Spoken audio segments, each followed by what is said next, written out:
English থেকে একটা ছোট্ট কমন প্রশ্ন করব সেটা উত্তর দিতে কি আপনি প্রস্তুত? নাম কি আপনার? মোহাম্মদ ফুরকান। কি করেন আপনি? এই পড়াশোনা করি। কোন ক্লাসে পড়েন? ক্লাস 9। না, সাবজেক্ট কি? বাংলা, ইংলিশ, গণিত, বাংলা বিশ্ব পরিচয়, ইতিহাস, সামাজিক বিজ্ঞান, তারপরে ধর্ম নৈতিক শিক্ষা, আরেকটা আছে কৃষি, পদার্থবিজ্ঞান, অনেকটি সাবজেক্ট আছে। কোন সাবজেক্ট আপনাকে বেশি ভালো লাগে?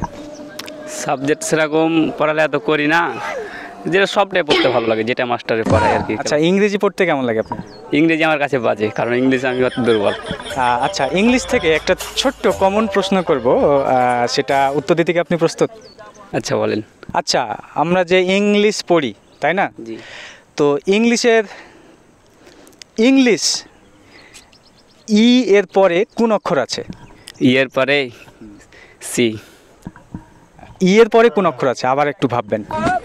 সি। সি। জি।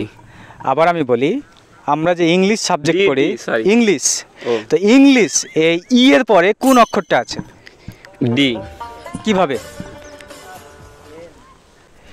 ই এর পরে কোন অক্ষর আছে? ডি। ডি। কিভাবে?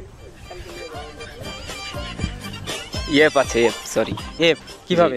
A B C D E F. G. এটা কি আপনি শিওর? জি আমি আমি বলছি হয়নি আপনার। তাহলে আপনি বলেন। কিভাবে আমি বলবো? জি। আচ্ছা দর্শক, আমরা জানি ইংলিশের প্রথম অক্ষর হচ্ছে ই, তারপরে আছে কি এন। তাহলে ইংলিশ বানান করতে গেলে আমরা পাবো প্রথমে ই, তারপরে হচ্ছে এন। এটা হয়তো অনেকেই প্রশ্নটা বুঝতে পারে না, এই জন্য উত্তর দিতে ব্যর্থ হয়ে যায়। ঠিক আছে? জি আমি বুঝতে পারি না, আমি মরছি হয়তো এবিসিডির ভিতরে ধরছেন তার জন্য।